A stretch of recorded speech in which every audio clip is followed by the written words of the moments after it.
Municipality కానీ Jammikunta municipality కానీ ఇలా జమ్మికుంట మున్సిపల్ పరిధిలో కూడా ఇది 6,50,000 ఇది మొన్న 6,50,00,000 ఇది మొన్న విషయం హాస్పిటల్ సంబంధించి ప్రభుత్వ హాస్పిటల్ సంబంధించి అక్కడ డాక్టర్స్ ఆ సిబ్బంది యొక్క ఆలోచన మేరకు అధునాతనమైనటువంటి ఎక్విప్మెంట్స్ కొనుగోలు జరిగింది.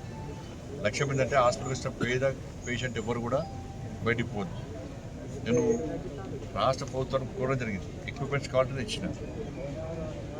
పేదలకు సేవ అంటే స్టాఫ్ కావాలి, రిక్రూట్మెంట్ చేయాల్సిన బాధ్యత రాష్ట్ర ప్రభుత్వం మీద ఉంది.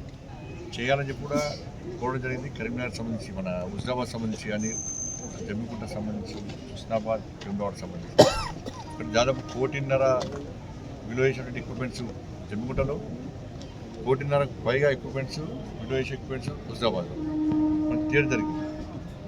శాంక్షన్ చేయడం జరిగింది, ప్రారంభోత్సవం కూడా చేయడం జరిగింది. దాంతోపాటు ఈ జమ్మికుంట హుజరాబాద్ ఏరియాలో కూడా అనేక కుల సంఘాల భవనాల కోసం మనం నిధులు పడి జరిగింది. గుడి కోసం, బడి కోసం, బోర్ల కోసం, జిమ్ల కోసం, ఇట్లా అనేక అభివృద్ధి కార్యక్రమాల కోసము అనేక రకాలుగా నిధులు కూడా ఇవ్వడం జరిగింది. ఈజీఎస్ సంబంధించి కూడా మీ సాక్షిగానే ప్రారంభోత్సవాలు ఇక్కడ చేసినాం, హుజరాబాద్లో చేసినాం.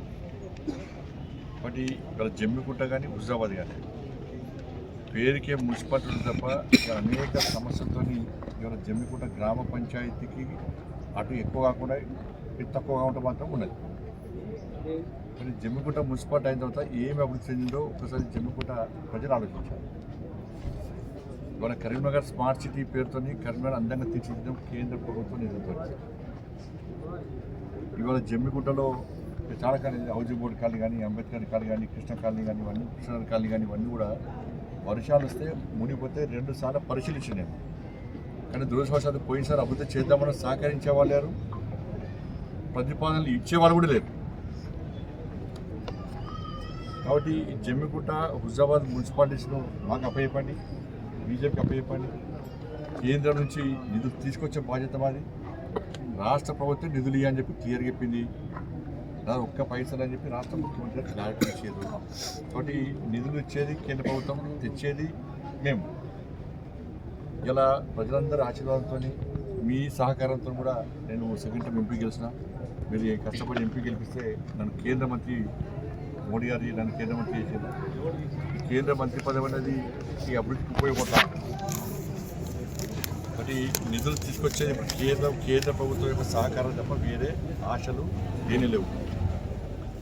ఒకటి ఈ జమ్మికుంటలో మునుగోడైపోయినాను రైల్వే కరీంనగర్ రైల్వే స్టేషన్ అందంగా తీర్చిదిద్దాం.